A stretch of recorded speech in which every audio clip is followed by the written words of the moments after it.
Zay, and today I wanted to react to TikTok compilation of CreepyTok Storytimes by RaeLovely. So she has 5,000 subscribers, and if you're watching this, go subscribe to her. She makes awesome compilations, and I was very interested in this. I come across these kind of videos a lot of the time, and I like scary talks, videos, but they freak me out in different ways. So I'm a little interested in what's going to be inside of this one. Let's see what's going to happen. It is 48 minutes, and I like to cut things in half. So I'm thinking maybe 22 minutes for this video or something around there, depending on if somebody else's video ends say 26 minutes instead of 22 minutes. We're making time in between. But yeah, anyways, I am very invested. I cannot wait to get into this. This sounds super interesting. Let's see what's gonna go down. Who's the most scariest video? Story time of when I moved into my first apartment and it turned out to be haunted. Now, this story took place in Brooklyn, New York, 2010. Typical time when I wanted to move out my mom's house and I was like ready to get my own place. So boom, I gave the landlord a call, and we decided to meet up to view the apartment. So he shot me the address and I got there before him. So now I'm just waiting out the building and waiting for him to arrive. And that's the time I'm waiting for him to arrive, I've noticed there's a lot of cats in the neighborhood. Now, I didn't think nothing of it until two cats come around and just started fighting in front of me out of nowhere. Yeah, it's random. Now, mind you, I got a thing for cats. For some reason, ever since I was a kid, cats will arrive in strange current events. Mind you, these cats are fighting tooth and nail in front of me. Okay? And I didn't think nothing of it because I'm so excited. I'm about to get my keys into my first apartment. Like, I'm not even thinking, yo, this is like a red flag here. So anyway, the landlord finally arrives. And I'm not thinking nothing about the cats, whatever. So we go inside, we view the apartment. I loved it. Everything is legit. He said I could move in the first. Great. The first weekend, nothing. I didn't think nothing of it. I didn't get a chance to fill into an apartment. Because, you're excited. Your adrenaline is up. Now, the second week, that's when the strangest shit started to happen. Like? Now, my first strange encounter was I was in my bedroom sitting down and I started hearing footsteps coming from my hallway. No. A double rainbow? Now that's just tasty. Not the rainbow burger meal. My voice. They It's for real created ripped with off artless- SpongeBob. I'm sorry. Now I'm thinking to myself, Ignore that. man, I live on the first floor, and this is the type of building that, like, you could literally see people walking by, like, the front window because I'm in the first floor or whatever. So if you push the curtains, you could actually see, like, the sidewalk and stuff. Get people outside. So I didn't think nothing strange of it. I'm just thinking it's people until the second encounter when I was in the bathroom. I was in the shower and I heard footsteps now a little bit closer behind my bathroom door. Now I stopped everything. I'm like, okay, this is freaking me out. This is not coming from upstairs. I peeked out the bathroom. I looked around, didn't see anybody. So I kind of like shook that off a little bit. I mean, I find it a little strange, but Yeah, that's weird. I encountered some strange shit in my life, so I didn't really like think heavy of it. Yeah. Until the third week. Now I come home from work, I wanted to wash my hair, and as you're washing your hair, when you got your eyes closed, the soap is in your eyes, and a little intrusive thought starts to pop up in your head. Now mind you, I'm alone. You know what I'm saying? My first time being alone by myself, everything seems a little bit, eerie and scary because you're by yourself. Now as I'm washing my hair, I have this strange, eerie feeling that someone is standing next to me. Like I can literally feel a presence standing next to me. Yeah. Now, mind you, I'm a very intuitive person. I could see, smell, hear energy like no other. So I'm washing my hair real quick, trying to peek and open my eyes like, okay, yo, who the fuck is standing in front of me? I look over, I look around. I don't see anyone, but I do feel a fucking presence. Now, my big mistake was I didn't cleanse the place. I didn't cleanse the apartment. That was my bad. Yeah. So I hit my mom up and I told her what's going on. And she's looking at me like, so you need to tell me you moved into this place without cleansing it? She's like, you're supposed to remove whatever energy, whatever presence that was there. You got to move it out to make sure that your energy is there and everything is good. She right. I'm like, yeah, I know, Mom, but I didn't get a chance to do that. Can you come through and do it for me? She said, I don't got time. I'll do it like the following week when I get the chance and come around. I'm like, all right, boom. Now this is when it started to get a little bit more strange. It was already strange, heading girl. to sleep the following night, and my TV just popped. It just turned on. So I'm like, all right, hold on a second. My television is just turned on by itself. Just doing what it wants. Now I'm starting to freak out. Yeah. Now I'm looking around to see if I sat under a remote or something. I'm like, maybe it was just me. And I'm like, nah, my remote control is across from me. So yeah. So now I'm starting to feel like, okay, yeah, there's definitely someone in this household, a spirit walking around. So I called my mom again, and I was like, Ma, I feel like you need to come here ASAP, you know what I'm saying, and cleanse this space for me, because there's something going on. Now, mind you, I didn't want to move out. This is my first place. I wasn't trying to move back to my mom's, you know what I'm saying? So I'm like, as soon as she cleans this place and everything is good, then I could go about my business. Nah, it didn't happen like that. So at the time being, my mom told me to just stage the place and stuff like that until it's time for her to come and bless the whole entire apartment. You need a lot more to get rid of whatever lingering spirit that was there.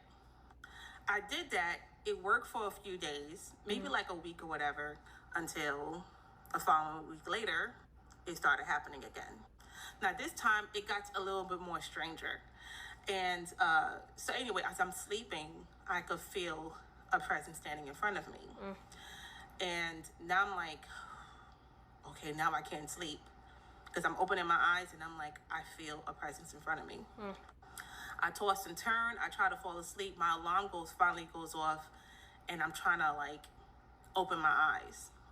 And as I'm trying to open my eyes, I go into a deep sleep paralysis. Oh, shit. Now, this is the part where I get scared. No cursing. As I'm trying to get up from this sleep paralysis, I felt a heavy presence jump over me and land on my bed. My bed actually shook. Like it bounced up and down. Now, mind you, I can't fucking move. I'm fighting for my life trying to get up. And I'm panicking. Now, I go into this deep trance sleep. And as I'm in a deep trance sleep, I noticed that I'm in a vivid, crazy dream.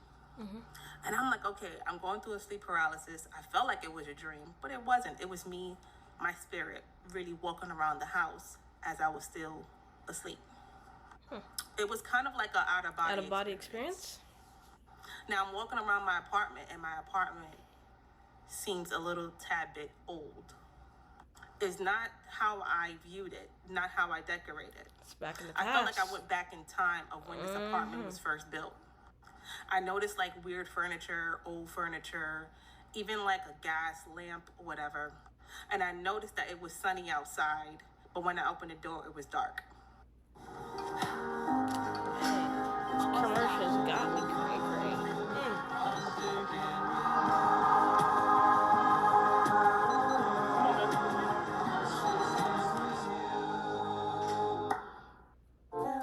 Find your next possibility on Cars.com. I really need to get me some premium. Guys, like it up. I don't know what was going on between the times or whatever realms that I was in. I'm trying to get this stuff up there so I can get a premium. I shot back into my body. For YouTube. Popped up and jumped up from the sleep paralysis, whatever. I forgot to mention that I was saying a prayer at the time. And I got up immediately. Now, at that time, I put my clothes on and I went straight to my mom's house. I was like, no, I'm not having this shit. I went to my mom. I even called out that day from work. I went to my mom. I was like, Mom, you need to come to my house immediately. Okay? This is what happened. This is what's going on. And she was like, oh, you sure it's not a known present, spirit that I'm familiar with? And I'm like, no, this is not family. This is not a close relative. This is somebody else.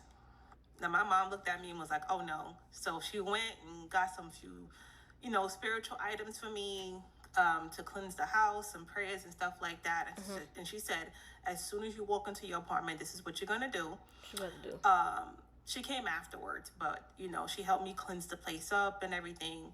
But the strange thing I forgot to mention, every time I encountered this spirit, the cat that was in front, from the beginning of the story, it was a brown cat, was always by my windowsill, my bedroom windowsill. Like, I could be literally sleeping, Girl, that's your and cat. I'll open and I would look at my window, my bedroom, and see the cat on the windowsill. Because again, I'm on the first floor. So anyway, fast forward, we cleansed the apartment, and we got rid of whatever lingering spirit that was there. Because at this time, the energy was just getting thicker and thicker, and I didn't want to get any worse. You know what I'm saying? And when you encounter something like that, you definitely want to handle it ASAP. So this right here is a period of 3 freaking weeks. But shortly after, like 2 months or 3 months after, no, it was like 3 months afterwards, I decided to fucking find another place. Because at that time, it was other things that I was encountering, like, rodents, water damage. It's kind of like, at that time, I just felt like my spirit team was just basically pushing me out that apartment. They didn't want me there at all. Makes sense. The cats would still arrive, started arriving even more. I will come home from work and there'll be cats like near my door, or cats near my windowsill outside. I just got this eerie feeling of they just wanted me to. I got a thing. I think that cats are like spiritual beings. They're here to protect you from a lot of evil entities, things that are trying to take over you, stuff like that. They're protective of humans. So if there's cats like trying to surround you or being around you or any of that stuff, they're trying to help you. They're trying to protect you in most scenarios. Because of course not always, but most scenarios. Cats are usually very good. They're like dogs in that way. Very spiritual beings, and they're more in tune with things that we can't see, things that we don't know what's there. They can feel things, and they can hear frequencies on a vibration that we could dream of it, but we can never. So that kind of stuff. I think that those cats are there because they're trying to protect her, and that's probably what was happening inside of her apartment there. She moved into a place, they knew it was bad, and they're like, this energy needs protecting, so they're trying their best to help her out. That's what I'm thinking is happening here. I've had my own experiences in this scenario, so I understand her 1000%. Yeah, I've also had similar experiences, just over large expanded amounts of time, so mine's not exactly the same, but it is kind of close to what she's talking about. I understand what she means. Every single one that she's pointed out has happened to me at least once in my life, so yeah, I get it.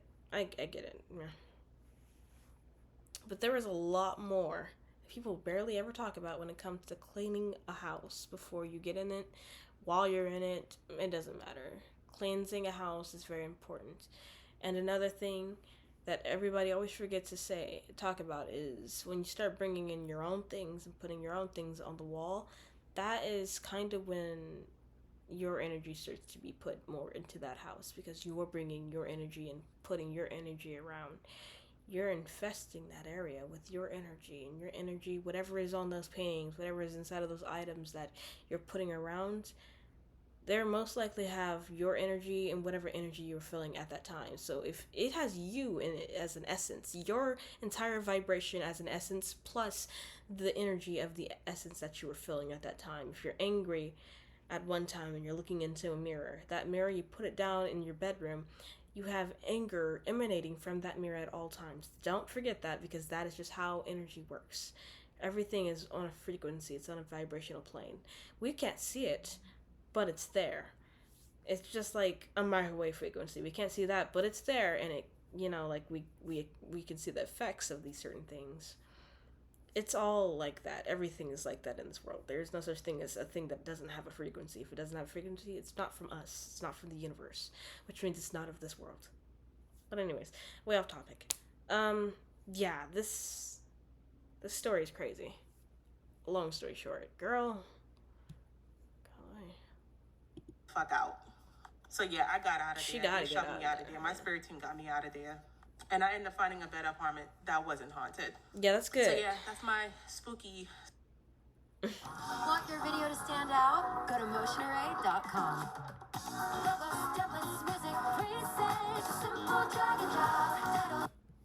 Hi everyone, this is your girl Lovely Ray. If you are new here, and welcome back to my channel. So I was going into the rabbit hole of ghost talk, haunted talk, and spooky talk, and wanted to share some videos with you guys. Okay. So let's go ahead and get scared. Do not watch this at night. It's night, girl. Without further ado, let's go ahead and get into the I'm video. watching this at 9:53. It's about the 10 p.m. I am about to knock out so I can go to work in the morning. One day when we were sitting around on break having a conversation about whether or not we believed in ghosts, and it genuinely freaked me out. So he said back when he was a freshman in college, I love there these was kind of this stories. dorm building on his campus that had been completely shut down. The building had been closed shortly after a tragedy had taken place there, where a young woman who was a freshman at the school had unalived herself in her dorm room.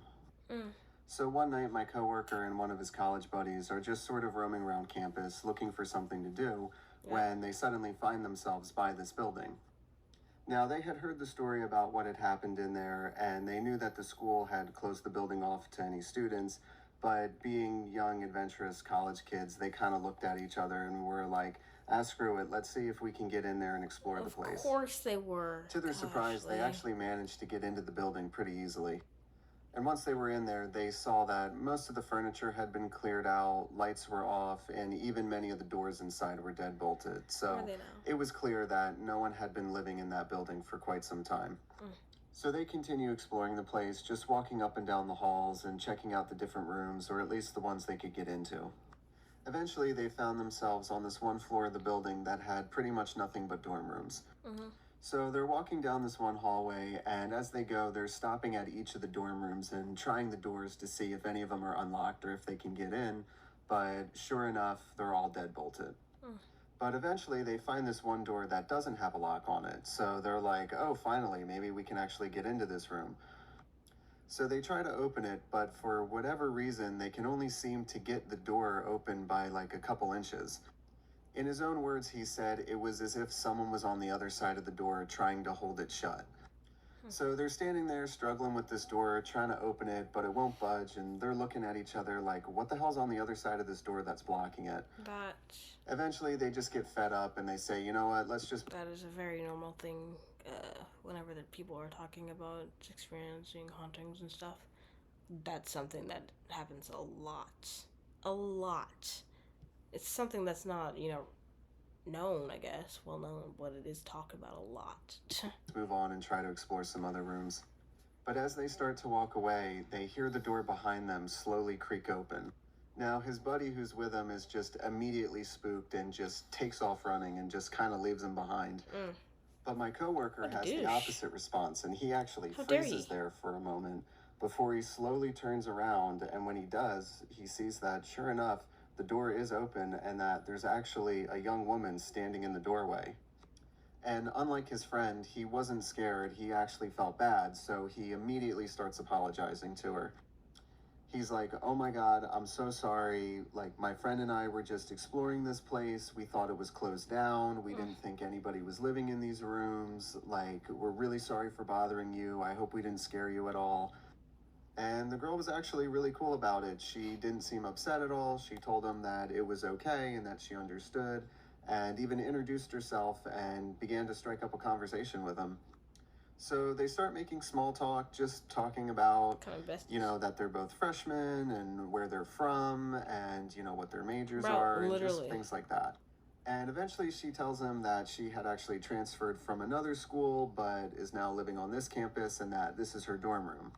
And it was on that note that my coworker goes, yeah, speaking of that, why are you living in this particular dorm room? Because this whole building is supposed to be shut down and all the other doors on this floor are deadbolted shut. Like, you're the only one who lives on this entire floor.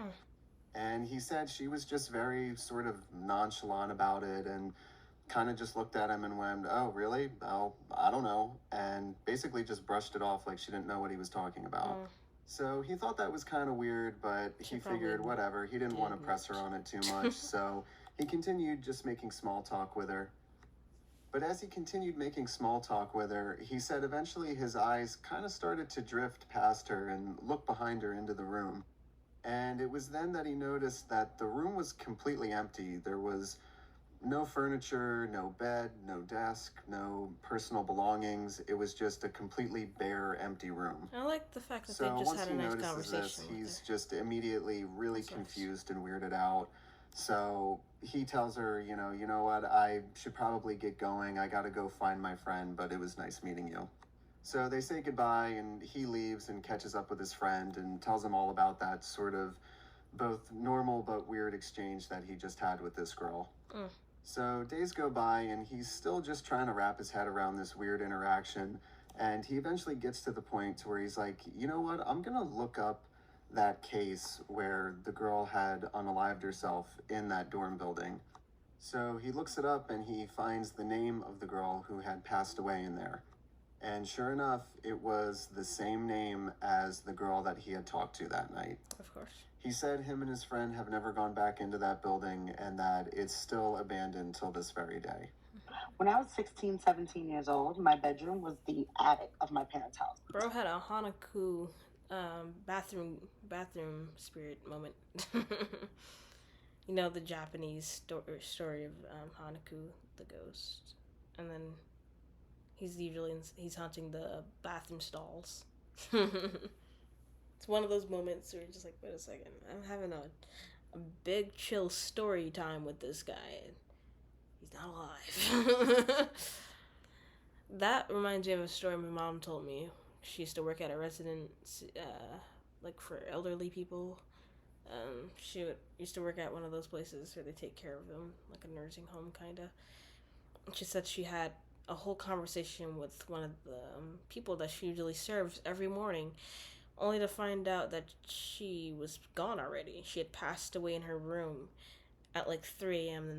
in the morning, which means she was talking to nobody when she was in the morning, because my mom starts work at like 9 a.m. in the morning, and if she passed away at 3 a.m. in the morning, she had already been gone by a few hours by that point. So yeah.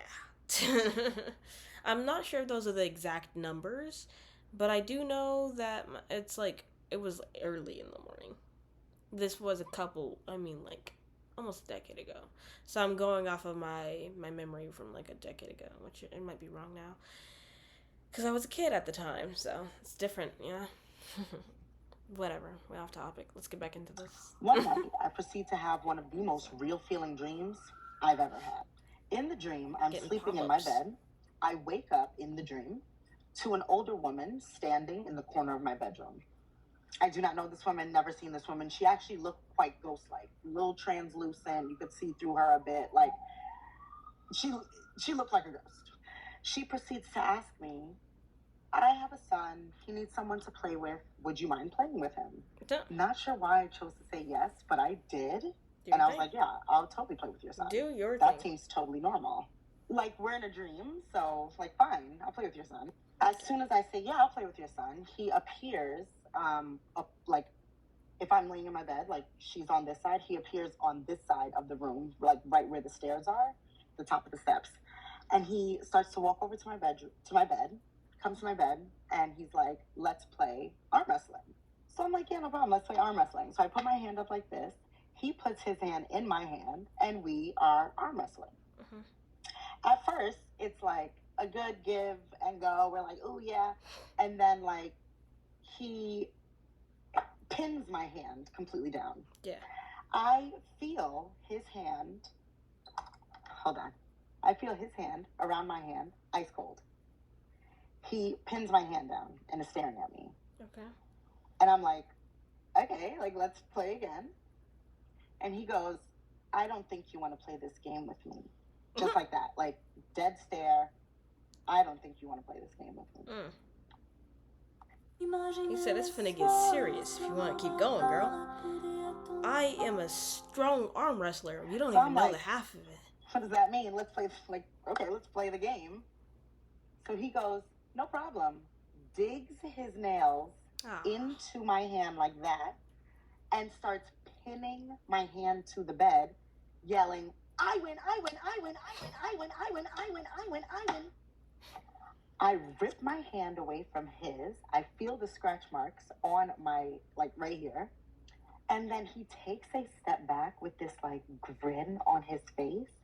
And he becomes this, like, black cloud of smoke. And I know that sounds unreal, but just stay with me. So he's this big cloud of smoke. This is all still in the dream.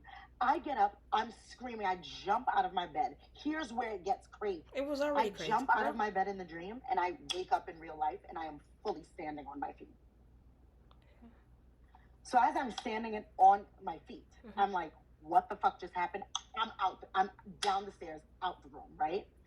And so my mom and my sister are downstairs in the kitchen cooking breakfast. My mom is a very spiritual person, so I have no problem just being like, yo, this is what just happened. And it's like, disregard the dream if you want, but I was fully standing when I woke up. Insane. And so typically, not saying typically like this happens all the time to me, but like my mom we regularly would have priests come over, bless the house, things like that. So like that's not weird. So like my mom throwing holy water around the house is not like an odd thing in my household. So like I'm expecting her to be like, okay, let me go get the holy water. I'll spray your room down. Like, not a big deal. She goes, the holy water is right there. You're going to go get it and go upstairs and throw it around your room with some salt. I'm like, why are you not doing it? That's a roast. She's like, I think you should do it. And I'm like, okay, this is insane. Go do your due diligence. What do you think? I take the holy water. I go upstairs. My sister's like, I'll come with you, but I'm staying at the bottom of the stairs. Everybody's acting scared. And so I'm like, okay, I'm not crazy. This is something. So I have the holy water. I have the salt. I go upstairs. I have the holy water in like a little cup, and I have the salt. I go upstairs, and so I'm like throwing the holy water around, just a little flap around. And I have the salt, and I throw it onto my bed, and it sizzles. Nah. Bitch. I never ran down a flight of stairs faster in my life. That's crazy. I don't even think I touched one step. I jumped from the top 11 steps down, bow, hit it. I was downstairs the next one, bow, hit it. I didn't stop for shit. I said the only way I'm going back up there is if y'all bring a priest to hose this house down with a fire truck of holy water. I'm not playing at all with y'all. And so my mama got the priest to come, and he blessed the whole house, top to bottom. He done missed no floor, no nook, no cranny. And I never had an experience like that again. So I don't know where that little boy is at, but I hope his soul is at rest. Because he... So remember, this is not my story time. This is someone else's story time. They private messaged me. And if you would like to private message me and give me your story time, I don't mind telling it. All right? Okay. I'm actually going to end it right here. It was... Wow. Those are insane. I don't even know where to, begin. But maybe I shouldn't begin. Maybe what I said in the middle was enough. Like that.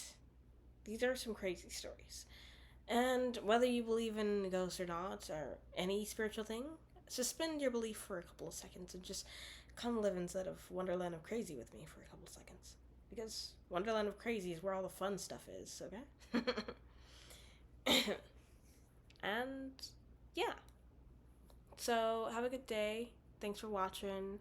If you have any recommendations for me to watch, please leave it in the comments below. I might finish the rest of this if you guys want me to. Leave that in the comments too. Tell me which story that you believe in. Which story did anything like this happen to you similar? Any of that stuff. Any of those things. Alright. Bye.